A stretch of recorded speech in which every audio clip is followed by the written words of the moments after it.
Yo. All right, yo, let's roll with it, man. The folks coming in, they coming in. Peace, everybody. Peace. Yo, Creek. Coming in, they coming in. Jesus Christ. I'm all over the place, man. All over the place. I got like 2 things going on. Yeah, man. We live in effect. You know what I'm saying? Yeah. Peace all, come on in. You know what I'm saying? Please share. Your man Creech, your man Yo Brozo, back again after goddamn gotta be 10 some 10 plus years. It gotta be, right? Yeah, bro. It gotta be. Bro. Yeah, it's gotta be. Ooh, yeah. 10 plus years. Yeah.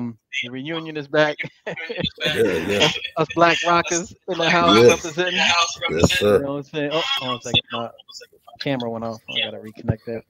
But us black names rockers. are important. Yes, Ray. Names are important. Absolutely, my guy Ray. Yes, sir.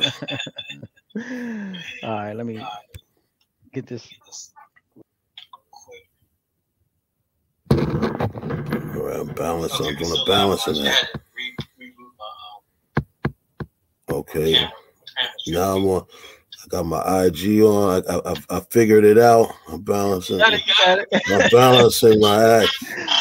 Yeah, like I said, me and this good brother, we haven't seen each other in a minute. Let me do my quick little intro. Y'all know I do. Now, normally, y'all cats, when y'all watching me, I'm talking about some heavy stuff. Y'all got to remember, in this book right here, you know what I'm saying, your bicultural living and leaving the world of illusions.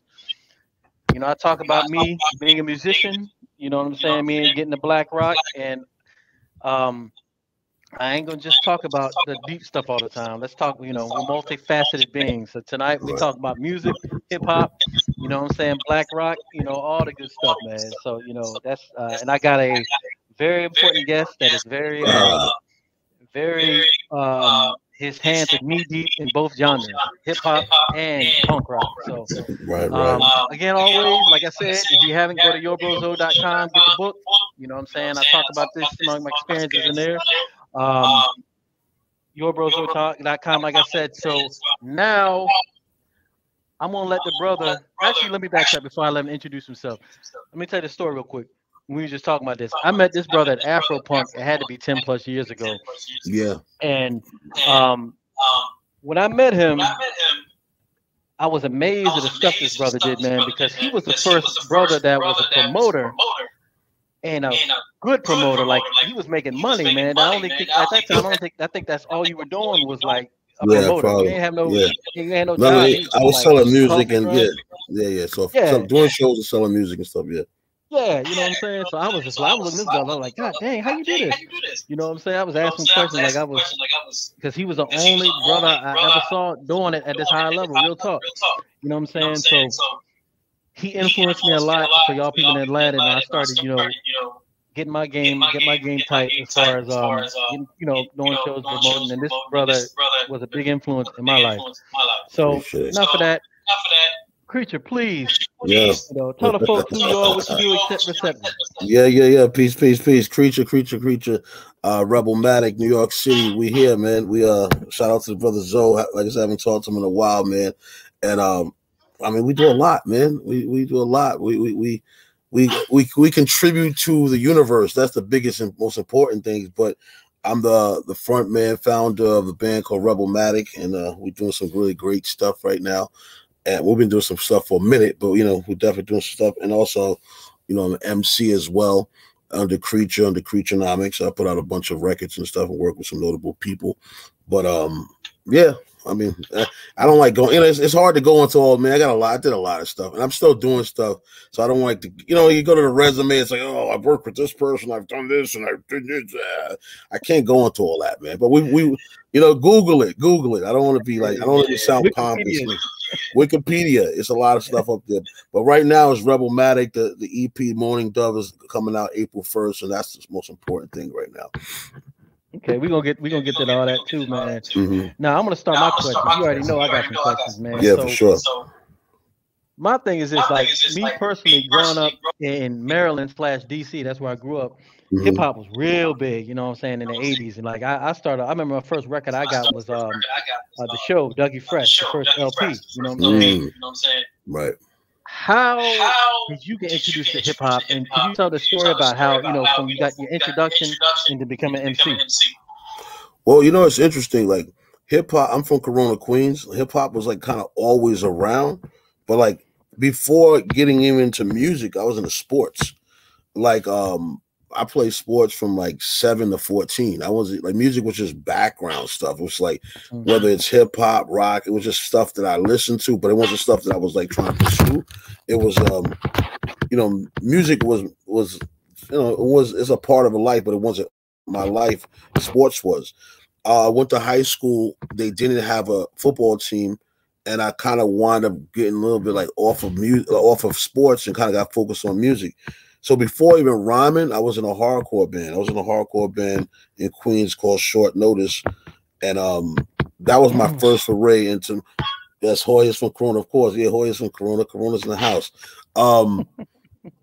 I started a band about, you know, a teen, about 15 going into 16, 15, 16. So from there, from leaving high school, I got into rhyming. You know what I mean? I kind of got from hardcore, I got back into hip hop. And then I started rhyming like 16 going to 17. So it's full circle, man. Like I literally I started off in bands, and before I even rhymed, I was in bands, and then I started rhyming. Then I got back being in bands, you know. All right. So let me. I'm gonna switch things up a little bit because you were hardcore first. What were your influences in hardcore? You know, what got you? What were your bands that you liked? What were your influences like? What was it about hardcore music that you liked that you know that got you that I gotta do this? Well, before even Mahaf was in the building, yeah, Tim's in the building, a lot of people's in the building. Well, before even hardcore was metal. You know what I mean? I was listening to a lot of metal and stuff, metal shows, and you know, it was great. It was great. The music, the aggression, the feeling. But once I got introduced to hardcore, it was more tangible. Of like, yo, I think I can do this. You know, this is something a little more tangible. The vocals are more tangible. It's more stripped down. It's not so much. I don't want to say Dungeons and Dragons, but it's more like reality based. So I was kind of like, yeah. And it was, you know, 89-ish. So it's a lot of the New York hardcore stuff. Yeah, but the band, you know, the band that changed it all for me was obviously the Bad Brains. Seeing the Bad Brains at 16, and like seeing them and being like, you know, hearing them first that same year when The Quickness came out, and I was like, yo, and then hearing about it, like, oh wow, and then going and seeing them, and I was just like, wow. And I went to hardcore shows, a couple of hardcore shows before. Like I went to see Sick of It All at CB's. I went to see Murphy's Law. I went to see a bunch of other shows before. But that was like, I don't know. I was already, before I even seen Bad Brains, I was in a band. But that was just kind of say, oh wow, okay, I get it. I get it. You know what I mean? I get it, and it makes sense. So a lot of New York hardcore stuff was the stuff, but I think Bad Brains pushed me more into really saying, this is something I think I can do. Or want to do, try to pursue. Yeah, they were big influence on me too, man. Just because of me, because I actually was a musician. Shout out to Ryan Bland. Shout out to Ryan. Sorry about yeah. What's up? Coming in. Yeah. You know what I'm saying? Yeah, man. Because like being a musician myself, like I used to play the baritone and the oboe, so I knew a little music theory and stuff. So when I used to listen to Bad Brains, I used to listen, especially a little bit later stuff. I used to hear the stuff that they would do, and I was like, "You could do this in hardcore?" Yeah. You know what I'm saying? Yeah. You know what I'm saying? They definitely changed my life as well, man. So any other cats you saw that, you know? Well, I mean, was it all New York City hardcore? I mean, you know, it's from Minor Threat to like Sick of It All to Warzone to Judge to like Killing Time and to like a lot of this compilation, New York hardcore, the way things were, that was the joint, you know, Outburst, Breakdown, or Killing Time when they were Raw Deal, Token Entry. Raw Deal. Yeah, but Minor Threat, stuff like that. Like that was a lot of the stuff that I really gravitated towards. But prior to that was, you know, it's Metallica, it's you know, it's a lot of thrash, it's a lot of stuff like that. Yeah, a lot of, you know.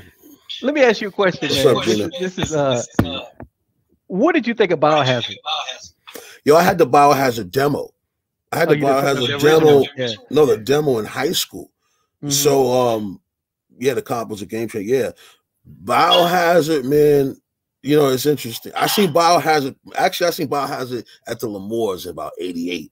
I seen him. I think I seen him open for Creator, and I seen him open for somebody. But I think they were there. They were always at the L'Amour's though. But I seen Biohazard. I seen Biohazard live, real young, and I heard the demo. So the demo, you know, the demo has some stuff on it. The demo has some stuff on it. But, you know, I actually like the, you know, I'm not, you know, I like the demo more than the album. But yeah, the demos, yeah. The demo had. It was more metal, wasn't it? But the demo was more metal. If I'm not, it was metal, but was kind of had like a hardcore feel to it. Because I never looked at a Biohazard as like a hardcore band. I looked at it more like a band that had like they were basically it was like L'Amour's house band. They had like obviously influenced by hardcore, but you know they definitely had metal leanings. I mean, it was like metallic guitars. So I don't know. They kind of was a part of that crossover with like you know different with bands like Leeway. I mean, I seen Leeway open for Overkill. Yeah, Danny, you right, Danny. Danny Shure. Yeah. So I think like. A lot of there's a lot of cross pollination as far as with metal and hardcore. But Biohazard, I like Biohazard. The demo. I always thought that they were like a real good hybrid, man. Just because, and also like you were saying, the metal aspect. Because what's his name? The lead guitar player, Billy Evans. The way that they played, because it was all like the rhythm. It was rhythm and lead, you know what I'm saying? And Danny boy, the way he what's the drummer name? Danny. The way, man, that double bass, man. Yeah. And they had that bop. They had that bop. Yeah, they had that bop. Yeah, because you know groove, man. You know what I'm saying? Bobby, Evan. Yeah, that was the lead. That's right. And Danny was drums. Yeah, and old boy, man. I remember I saw them on Yo ATV Raps one time, man. Well, they did the joint with Onyx. Yeah. You know, and even their stuff, they had the joint the wrong side of the tracks. It always had they had that kind of feel. They had that. But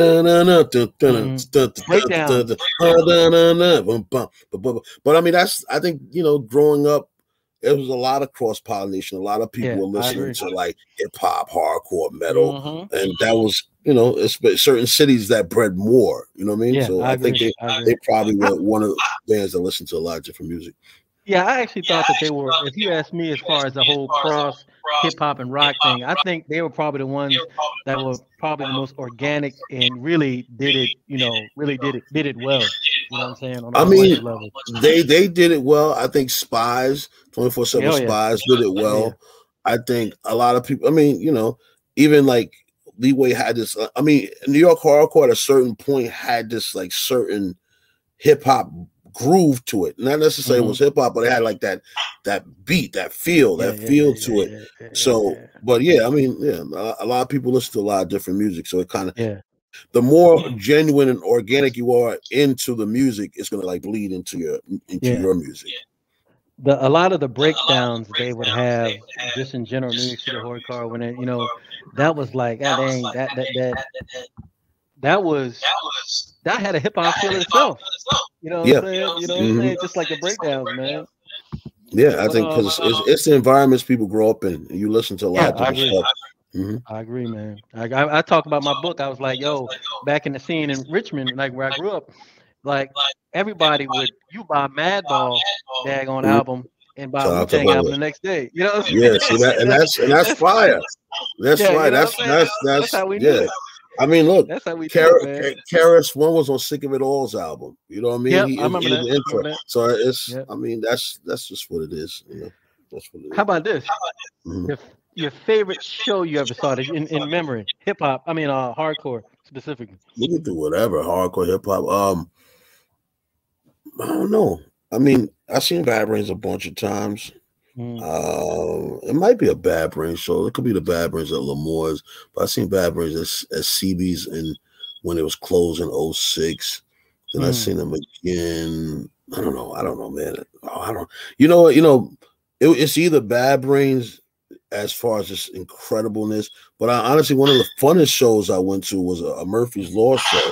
Murphy's Law at CB's. That was really great. That was a very fun show. But I mean, that's like, I'm thinking, I'm waxing poetic and nostalgia of, you know, going back. But actually, probably my funniest show is a show that I play myself. You know what I mean? So, I'm being honest, like not saying best show, just favorite show. So it's probably something I was involved with myself. So I don't know. That's what's up. Peace, Jay Styles. What's up? Peace. And he's still coming in. Yeah, man. Let's flip over to the hip hop side. You know what I'm saying? Biggest influences. How'd you get in hip hop, and what's your biggest influences in that? P was the reason I started rhyming. P and NWA was the reason I started rhyming. Hell yeah. I think it's because of the social politicalness of it, and you know, it spoke to me. So that's why I started rhyming. But you know, like like Wu was a big influence. I'm a hip hop head though. I'm like super head. You know what I mean? Like you know, I can't. This is going to hip hop. I start going to a rabbit hole, man. I listen to there's so much stuff from G-Rap to the Juice Crew to Native Tongue to digging in the crates to Dungeon Family and to to Bay Area stuff. You know, I love stuff from Mac Dre to Souls of Mischief to obscure stuff. You know what I mean? Like, I'm a hip hop head. Of course, Rakim, Organized Confusion, you know, BP. But then it's a lot. You know, it's Goody Mob. I love Goody Mob. Yeah, me too. You know what I mean? So it's a lot. I don't know. It's but a lot. But the initial hip hop. Oh, I'm sorry. Go ahead. The initial, what got me started rhyming was PE and NWA. That was the initial. So not 90s hip hop when like the hieroglyphics and when 90s hip hop started going at jazz rock, more of a musical hype, that the Tribe, Tribe Theory, like when they took that, when those producers started doing that, it like took hip hop to a whole new level. You know what I'm saying? That was, for me personally, it was exhilarating. You know what I'm saying? Because you're hearing this dope jazz music and people rhyming over it. I remember when hip hop just got to the point when it was just, you could truly say it was just an art. You know what I'm saying? A well-defined art. You know what I'm saying? Like, and they were just, people were just fine-tuning it and, taking it to a whole new level, man. Far Side. That's what I said. Far Side. I seen the Far Side Rocksteady Park in 1993. Crazy. One of the best shows hip hop shows I've ever seen. Far Side. KRS-One was there too. KRS-One played. Crazy.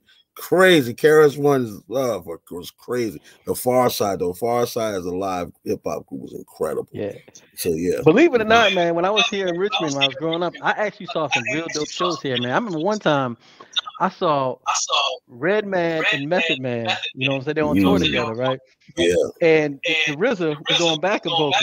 You know what I'm saying? And that's when they had the twin DJs. Yeah, the DJ Twins, the Twins. Yeah, DJ Twins in the house. Yeah. G-Rap's from my neighborhood. Cool G-Rap, KGR. Shows coming through Richmond, man. Like for real, man. Like hardcore shows too, man. You know what I'm saying? It's the circuit though. People got to go to certain places to to rock and roll. So it makes sense. Yeah, man. Yeah. So when I noticed, like, just looking through all your resumes, you said, you know what I'm saying? I see a lot of hip hop, man. Tons of it. You know what I'm saying? Do you have it a way that you say, oh, I just want to do the Rebelmatic thing? I just feel like that, or I want to do hip hop. How do you like? I don't think about it, man. Honestly, I haven't been juggling lately. I do the Rebelmatic thing, and when I get a little time and I'm super inspired to rap, I rap. I rhyme. I don't really think about like I really stopped pursuing rhyming as far as something serious, but I'm serious about rhyming, if that makes sense. Like I don't really, as far as like I love hip hop forever. I'm always gonna write. I got some stuff I gotta write now. You know what I mean? Like I got crazy stuff. I got stuff written for next stuff, but it's a lot more that comes with it. I enjoy the experience of playing with the band more but I Gotcha. love rhyming. Like I love rhyming. So it's kind of like I dropped 2 EPs last year, and I knocked those out like during a window in the pandemic. You know what I mean? And I got more new stuff coming.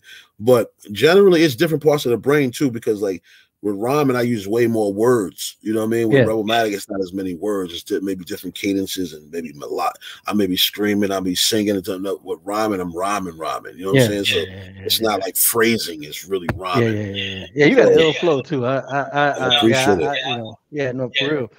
Well, now I want to know, how did you become a promoter? You know what I'm saying? What got you in the mind? Like, were you just like, yo, I can make this, I can do this? You know, what's the story behind you becoming a promoter, and how did that all happen? Out of necessity, man. I at one point, you know, I was selling my music in the streets. I think when I met you, I was probably still selling music in the street full time. That was like a job, promoting the music, selling. And then me and some colleagues were like, yo, listen, we out here all the time. Like, oh yeah, Victor Vaughn. Yeah, I'm on the MF Doom joint. J Styles is wild. Yeah, I'm on that MF Doom Victor Vaughn joint too, the open mic night part 2. That's almost 20 years ago I did that joint. People still talk about that. That's pretty fine. So it's out of necessity. We were out in the streets like selling our music, promoting, and it was kind of like, yo, we could do shows too. Like, you know, we're selling music and we're promoting this stuff. Let's just start doing shows. And we'll know, you know, a lot of times shows don't have people there, especially at that time, because it wasn't promoted. So we were like, yo, if I'm out in the street all the time, of course I'm gonna promote it. You know what I mean? And it's like, yo, here's my music. Yo, I got a show in a week. Oh, word? You perform? Yeah, I'm performing next week. And it's my music. You can check it out. So that was just kind of out of necessity. And then I realized, you know what? Control your own destiny, right? You start learning the ins and outs about different aspects of your career. You know, if someone is you know, they're not doing their job, or you know, if someone's treating you fair and it's not, you know, political. And it goes back to like doing it yourself and being interdependent, because you could be independent, but to really be successful, you have to still be you have to work with other independent entities to really like propel yourself, and people with the like-mindedness. But it's kind of just like, you know, not waiting for people to do stuff. It's like, yo, I want to do a show, and you know, you're dealing with a lot of bureaucracy. You're like, bro, I'm just trying to do a show. I bring people to the show. What's up? They're like, well, I don't know. You're like, you know what? Say no more. I'm gonna do my own show. I know, you know what I mean? Like, I could just talk to a venue and book it and figure it out and get more money and pay actual artists that are gonna play instead of like, you know, them bringing a bunch of people and then you just give them a handshake, like, hey, good show, good job. And meanwhile, you know, they help make you a bunch of money, but you won't give them no money. Fire your boss. We had started with like fire your boss. Yep, fire your boss. Then it was like coffee grind. And then, you know, I still do shows, man. It's nothing. We during the pandemic, we did like 33 pop-up shows in Brooklyn. And that was because of the spirit of just like, yo, hey, man, no one's doing shows. We invested, me and my people, we invested in equipment, and we figured out a block where it was going to be ideal. We told people to put masks on, social distance, and we started rocking and rolling. And from September 2020 until like November last year, 2021, we did 33 pop-ups, you know? So it's what it is. The grind. Did you promote it like you normally did? And just we did it very grassroots. Like, you want to know where we at? DM us for the address. So you want to know that's like, you're gonna know the commit. And we had people, man. We had like a lot of people, different people play, man. A lot of, you know, honestly, there's probably people on here now who really start hearing about us from the pop-up shows. I mean, I'm sure people will be like, yo, that's why I heard about you, because the pop-ups, we start playing, you know, it's consistency too. And it's just taking your life in your own hand. It's like, if you really about what you say you're about, then you got to be about it. You can't just say, you know, you can't say you're getting that work done, but you're afraid to get your hands dirty. You know, so we were just like, hey, you know what? One opportunity, one door closes, another opens. That's true. That was it. So we just did a bunch of pop-ups, and it was cool. I haven't been in New York for a hot minute, not for at least more than a day or so. You know what I'm saying? I was in and out for a day. And so like, about 2 years ago. I mean, what's going on there? Like, what's going on in New York right now? You know, music, just overall. I mean, people. Yes, thank you. Yes, the word is bond. My word is bond. Pop-up shows. Yes, Gina. Pop-up shows are definitely sick. People are getting back to it, man. I think a lot of it is that, you know, the pandemic put a hold on a lot of things. People, you know, dealing with all this stuff that was going on, this chaos. But people are slowly, venues are opening back up. And in New Yorkers, you know, we always have this thing about, you know, figuring it out. But I think the world's realized we have to figure it out. Yeah. So it's swinging again. The nightlife is swinging. Everybody's back to what they're doing. People are wearing masks and stuff, but people, it got to feel again. The weather's about to get nice, so it's going to be good. It's feeling. So you thinking spring and summer is going to kind of almost, you know, as much as you can kind of get back to normal. It's lit. Yeah. It's crazy. You kidding me? Yeah, I'm coming back to New York. You kidding me? The spring in New York this year is going to be crazy. Yeah, and the summer, it's gonna be crazy. I mean, we're probably gonna be on the road a lot, but it's gonna be crazy. You gotta be, bro. Ain't nothing like a New York summer, man. And the spring, once the spring come, people are like, yo, they've been cooped up. People have probably been going to the gyms, getting their mind right. They want to come out and you let their hair, that proverbial hair down. You know what I mean? So that's gonna be beautiful, man. It's gonna be beautiful. Tompkins Square, yeah. And we got Bowery Electric in April 3rd. April 3rd. We playing before we hit the road. We're playing April 3rd with Fahrenheit 451, Ma'afa, High and Mighty. There's a lot of people. I don't remember who else is on there, man. I don't want to. I started name. I named enough because I'll name some more else. And they go, yo, you didn't name me. So but it's presented by Drew Stone and Women of the Pit. You know what I mean? That's what you end up presented by, you know, New York Hardcore Chronicle and Women of the Pit present. And it's Fahrenheit 451, Rebelmatic, Ma'afa, High and Mighty, and a lot more, et cetera, et cetera. And the list goes on. We're not going to do and mores, but a lot more. 8, for sure. 8. Shout out to 8, for sure. Shout out to 8. Okay, shoot, man. I'm very good to hear. You know what I'm saying? That it's still going on and thriving. You know what I'm saying? The music. You know what I'm saying? You know, like I was telling you earlier, I had to take a little break, man, you know, from just all the personal stuff, you know, and plus I'm, you know, I'm starting to write books and stuff. So, right. You know what I'm saying? Bridge Riot. Yeah, but you know, I'm always, you know, that's in my blood, you know what I'm saying? I tell people all the time, you know what I'm saying? The hardcore music for me, it changed my life, man. Because growing up where I grew up in, hardcore was like a shield. It was an incubator.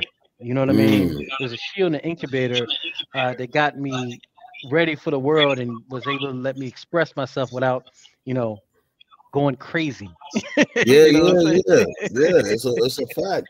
It's a fact. I mean, a fact that you can just like be angry and it's cathartic. It's cathartic. And that's one thing too, even about like, I don't know, hip hop. I love hip hop, but like there's a certain cool to it. You know, and like there's a cool, and I love the cool, but then sometimes it's too cool.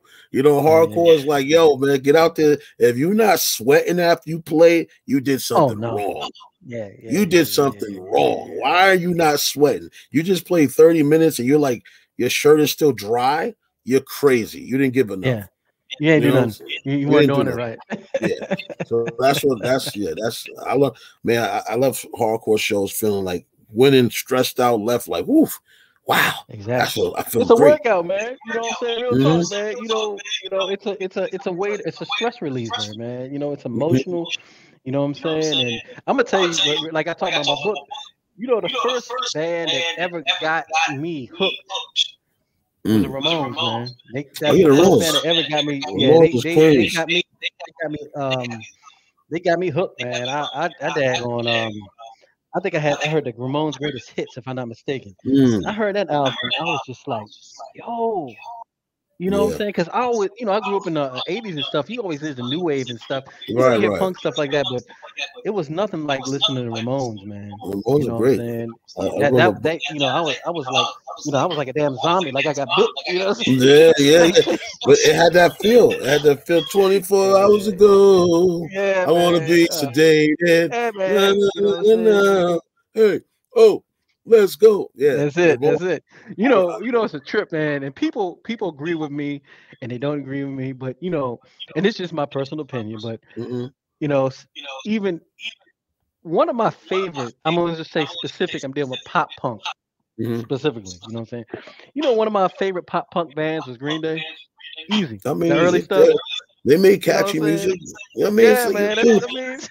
And you like what you like, and sometimes by the time bands get bigger, the sound is not necessarily the same as it was.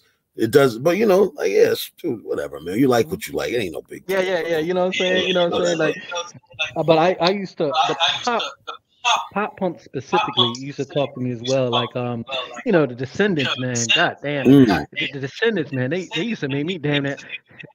I think that's like the first emo punk band ever. It's interesting to see some of that stuff. I got into later, man. Like the Descendants, the Ramones. Like I got into Ramones like when I was like a teenager. Like I remember buying the Ramones tape. You know what I mean? At a bus station in Jackson Heights, halfway to Sanity. And then I wound up buying Animal Boy. And then I think the next year I wound up buying, or later on that year, Brain Drain when it came out. Mitchell, what's up? Yeah, so the Ramones are great. And they're from Queens, man. So, I quoted the Ramones in the verse I did on the MF Doom album. I quoted the Ramones. I probably was one of the first person that put a Ramones in a rhyme. I said, "You do what the who? You must be slipping glue like the Ramones." You know what I mean? And that was like the little nugget for people who knew, like, oh, he mentioned the Ramones. You know what I mean? And it's like sniffing glue. It's like, wait a minute, oh, he must know. It's a song, so it ain't just saying it. It's like, oh, he actually listens to them because this is not just saying the Ramones is a rock reference. This is like you're actually quoting a song. So yeah. Were you into like punk ska, like more so like stuff like Operation Ivy and Rancid and Fishbone? You know what I'm saying? I mean, I love Fishbone. I love Fishbone. We got Angelo's the big bro. We got Angelo on our new EP. We got him on our new EP, Morning Dove. So check that out. That's coming out April 1st. There's no April Fools, but it's gonna be a gift for the first. I mean, I listened to Fishbone, but I never was like super big in the ska. I didn't dislike it. It wasn't really my thing. I appreciate it more now. You know what I mean? Yeah. I appreciate it more now, and I'm like anything that rocks the party. I really dig more now. Like I have a better understanding of it all. You know what I mean? Like I listen to house music, man. And I didn't grow up listening. I mean, I didn't say I didn't grow up listening. I never went to house shows, but I've been to parties where house music played, and I was like, this is good. Some of this stuff is good. Shout out to my people in Chicago too. They big on the house stuff. But I grew up in a neighborhood listening to merengue and bachata and stuff like that too. So I grew up in a Black and Hispanic neighborhood, so I listened to music is music, man. We listen to a lot of stuff. A lot of music, yeah. Lot of music. Variety, diverse. A plethora. A plethora. I always thought it was interesting because Fishbone, because they were doing this. They were doing the whole ska thing, in the 80s, early 80s, and they had their own sound. But it's like as soon as they broke up, you know what I'm saying? In the 90s, when they came back, after Chim Chim, the whole MTV, everything was punk, ska punk. You know what I'm saying? No all this stuff. You know what I'm saying? I'm just yo. Well, that's a whole nother worm, kind of worms. But yeah, it's. I mean, you know what that is, man. That's you already know. I mean, that's watch the documentary. You know what that is. Watch the documentary. Yeah, I had to. I had getting older. Idealism goes in a way, realism fits in, and you'd be like, "Oh, that's why this happened. That's what it is, and it ain't changing." You know what I'm saying? Yeah, and then the same time as some things are set up how it's set up, and other times it's kind of like,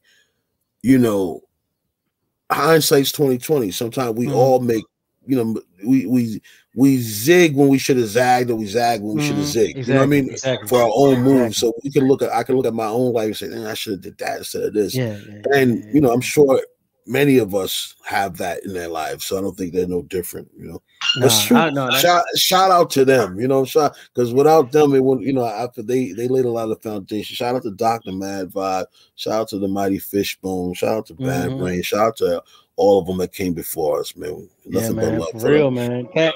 Cats don't the whole black rock thing, man. You know, I tell people all the time. What sounds redundant, actually. Black rock. Yeah. When you think about it, it sounds kind of redundant. But go ahead. You know. No. You already know, man. Yeah. You know, it's interesting to me because you know, being a musician, I be listening to like old Jimi Hendrix stuff, and right, and I've been listening to him playing. Palm Mutant, you know, back in what, the 60s and 70s. I'm just like, everybody their mama learned the palm mute from Jimmy. You know what I'm saying? You know what I'm saying? You know, it's like, you know, like just like, you know, it's, you know, that's a whole different story. Give it up. Since we went there, let's give it up to Sister Rosetta Tharpe, because Sister Rosetta influenced the Chuck Berrys, the Little Richards, the you know, the Johnny Cashes, the Elvis Presleys, all the quote unquote found. She's it. She's the source of it. And we got and then I'm gonna plug a shirt, because I got a new shirt that's called Foundation, the Foundation Rocking and Rolling. We're giving credit to the Bo Diddleys. We got, you know, Chuck Berrys, the Little Richards, the Big Mama Thorntons, the Sister Rosetta. Where can they get that shirt at, real quick? It's in our Bandcamp, Rebelmatic. www.nycbandcamp.com, and it's going to the merch section, and it's up there. It's called Foundation Rocking and Rolling. It's $28. It's $28 for Black History Month. Y'all need to support. Yeah, I mean they are. So like some people know they definitely supporting. We sold out pretty much the first listening, so they supporting. So let's keep supporting.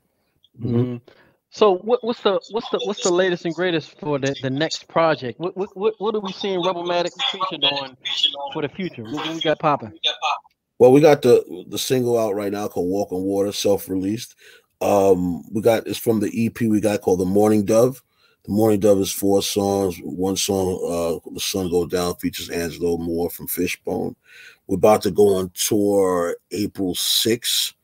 We're going to go on tour. I don't know if I can announce it yet. I guess I can. Yeah, we're going on to, Rebelmatic. Yeah, pin that joint up there, Rebelmatic. Oh, Appreciate you. Bong, bong. Yeah, we're going on tour with our good friends, the Weed Eaters. We're going on tour with them in April 6th. So that'll be fun. The EP will be out in April. We got a show April 3rd at Bowery Electric. More music, man. A lot of touring.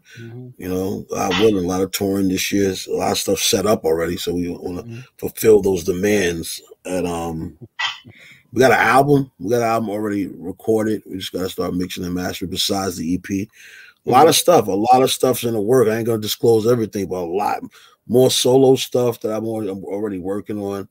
But right now it's Rebelmatic time. It's Rebelmatic time, man. That's the time.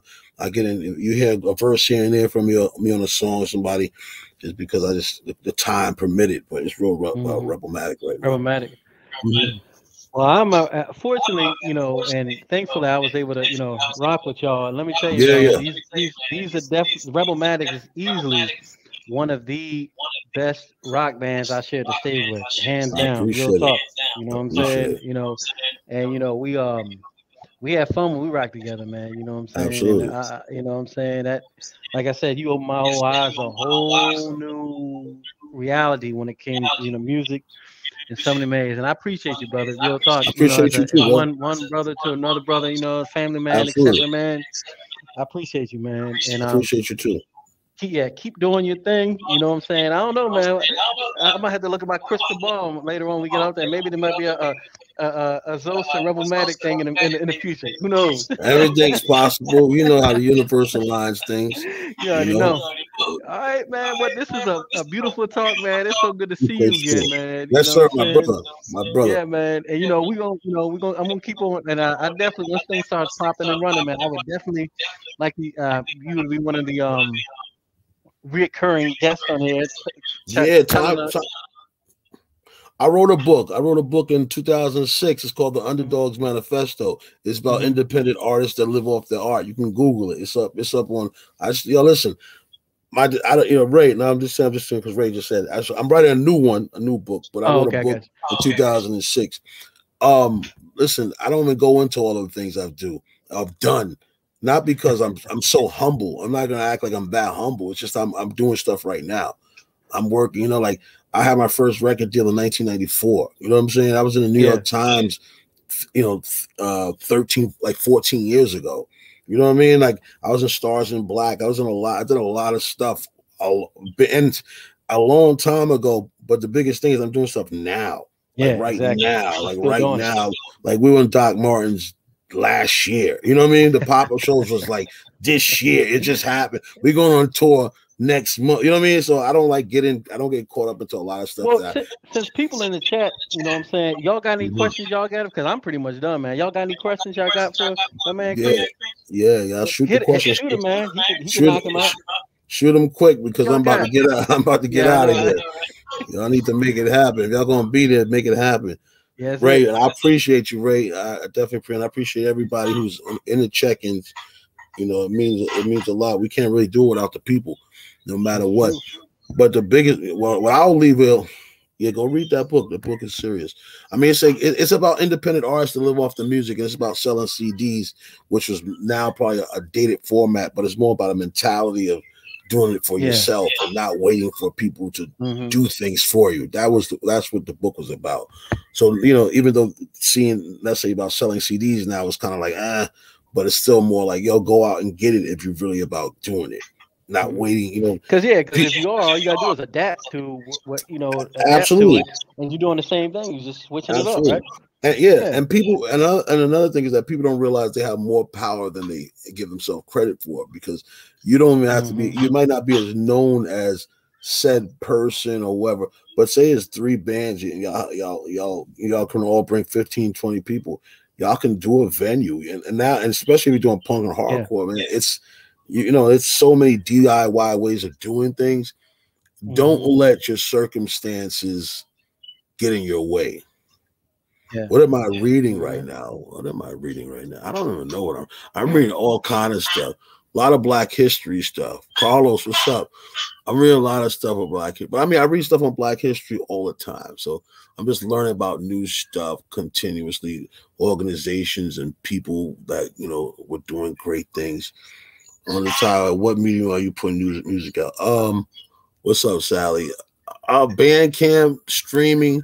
I think we're gonna have limited CDs just for tour and for some shows, and eventually we might put it out on vinyl. But definitely, I mean, we're not. I don't have the power to be like, yo, I'm not gonna do Spotify. You know what I mean? I just don't have the power. I'm not doing, I just don't. Ain't no Joe Rogan, huh? Nah, just like, but reality is just like I want to get to where people, wherever they can get the music from. If no one got it from there, I want to care. I don't get. Listen, man, it's like pick your battles. And that's how I'm on it. I might pick your battles, but I'm just everywhere you can get music at, it'll be.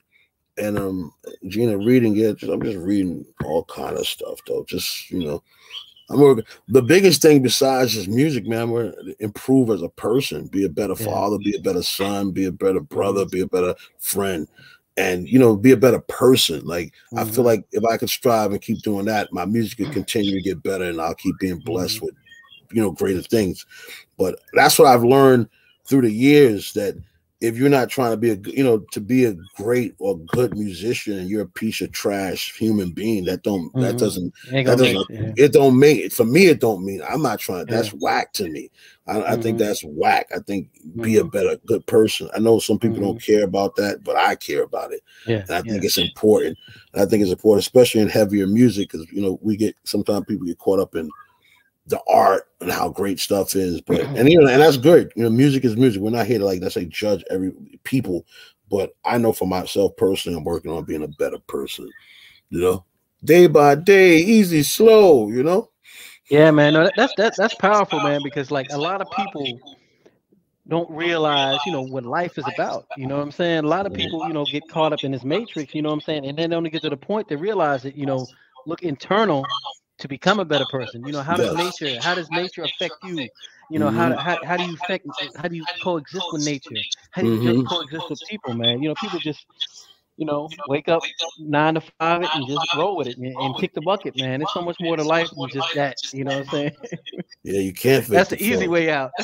Absolutely. And you know what? And there's another narrative too, like in like heavier music, that it's just kind of like it always has to be like, you know, nihilistic and vile. Now, to me, it got to be good. It got to be vibrant.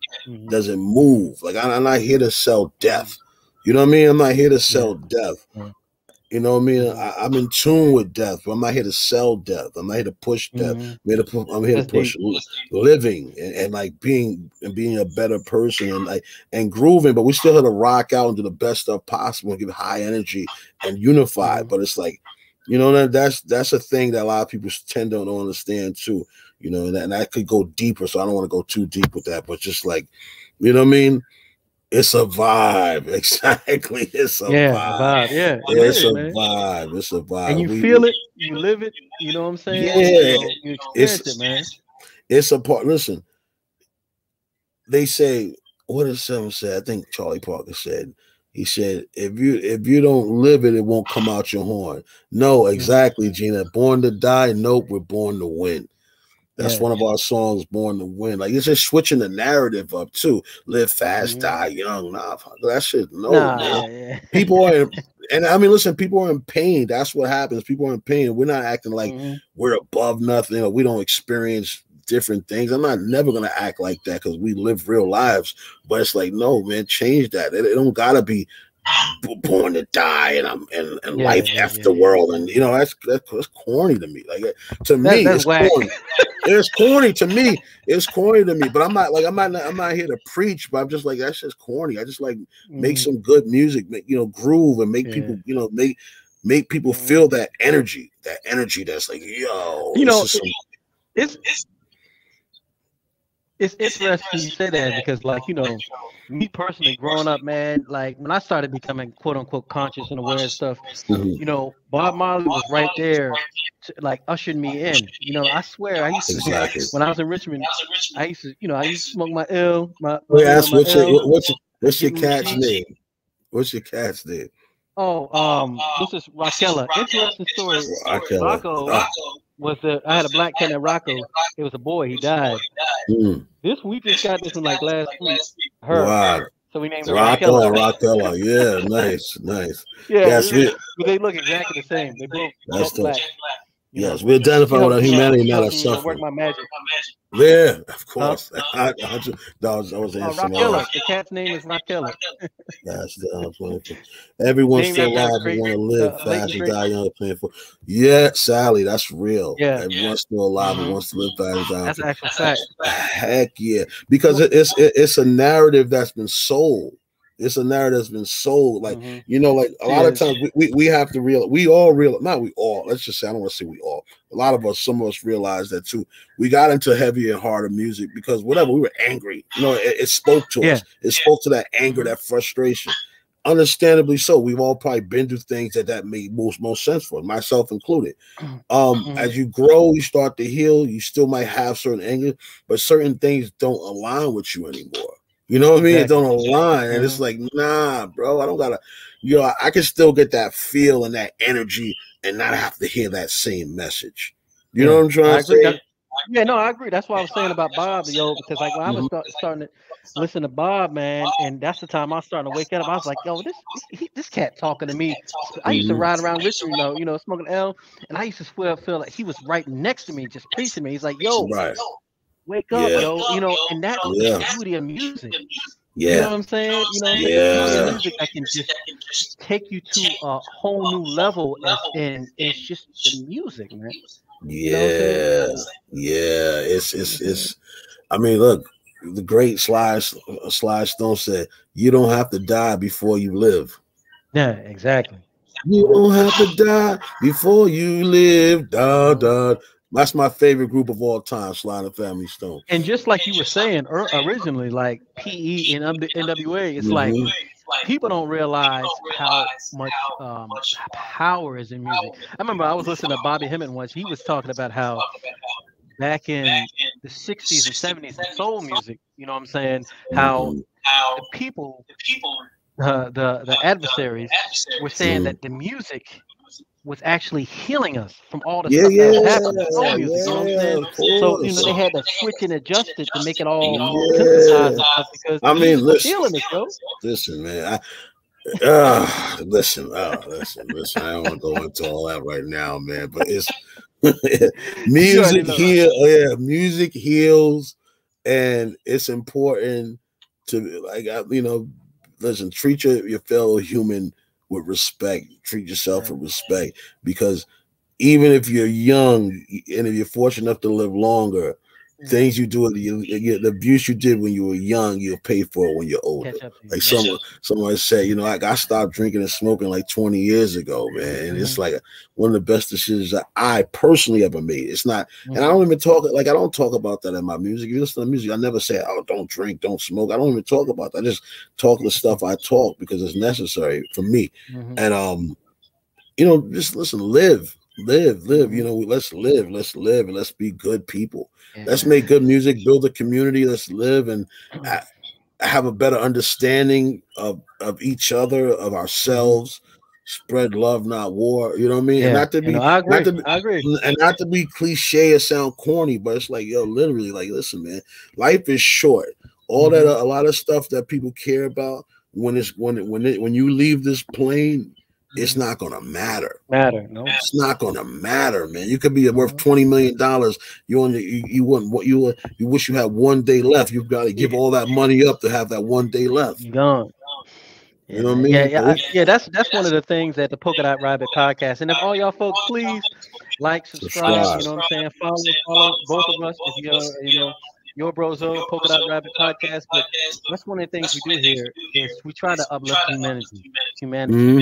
We have different guests that give great positive information. You know what I'm saying? We don't deal with the isms, the racism. Nah, man. If you at such a low vibrational place when you can look at another human being and look at them differently just because they have less or more melanin than you, you got a problem. Real talk. That's a sickness. You know what I'm saying? Real talk. You know what I'm saying? So we ain't about that here, man. We about the isms. Sick and tired of the isms. You can fool some people all the time. That's it, man. Isms, man. That's it, man.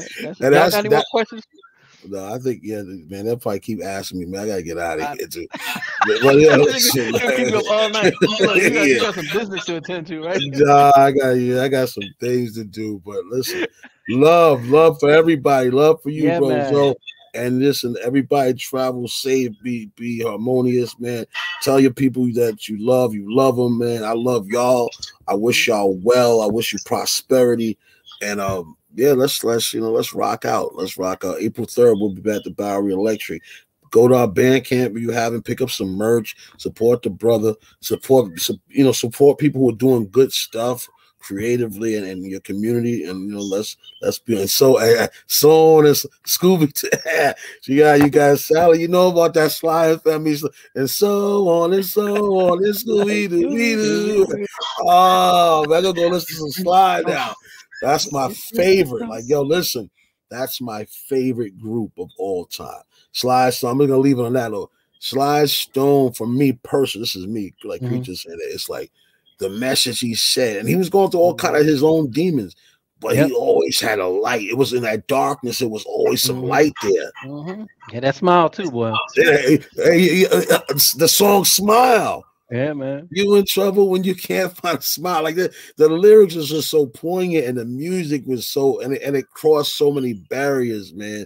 That's somebody I want to work with, man. If the universe allows a Sly, I want to get Sly on a Rebelmatic joint, man. That'll be fire. That'll be fire. That I might jump through. If I hear that, I might jump through the window, boy. Man, I might jump through the window. You know what I mean? I might jump. Man. But listen, Go ahead. Go ahead. No, I was just gonna say, man, if y'all know, most of y'all folks already know, but please support the brother, man. He got some shows up in New York, and he's starting to get me. I'm starting to twitch just thinking about like the music is switching, getting back on the stage, and the mic in my head. He done unleashed the beast. You know, absolutely. If y'all haven't already, please go to yourbrozo.com, get the book. Absolutely. Living and Leaving the World of Illusions. Absolutely. We do talk about hardcore. We talk about growing up black in America. We talk about becoming conscious aware. We talk about, self-hate. You know what I'm saying? We talk about all the things that we got to deal with. You know what I'm saying? As men, I'm sure the other creature, we experience a lot of the same things. You know what I'm saying? Absolutely. That's why we're kind of sitting in the seat right now and able to experience and vibe on a certain level. Absolutely. Please support us. Please support the brother. Yourbrozo.com. Get the book. I'm out of here. You got anything else for the folks? No, peace and love. Y'all travel in harmony, and I wish you well. Thank you, brother, for having me on your platform. I appreciate it. I appreciate you. Support the brother, like he said. I'm gonna support him. Y'all support him, and I love y'all. And I wish you nothing but prosperity. And I'll see y'all on the stage soon. Take it to the stage, sucker. You know what I mean? Love. Peace. Yeah, man. All right, y'all. We out. Yourbrozo, Coconut Rabbit Podcast. We out. Catch us. Peace and love. Peace and love. Peace. Yes, sir. Let me get off this joint right here. How do I get off? Yeah, I got you. I'm gonna end it. All right. My brother, I appreciate you. Well, let's stay in tune though. Oh yeah.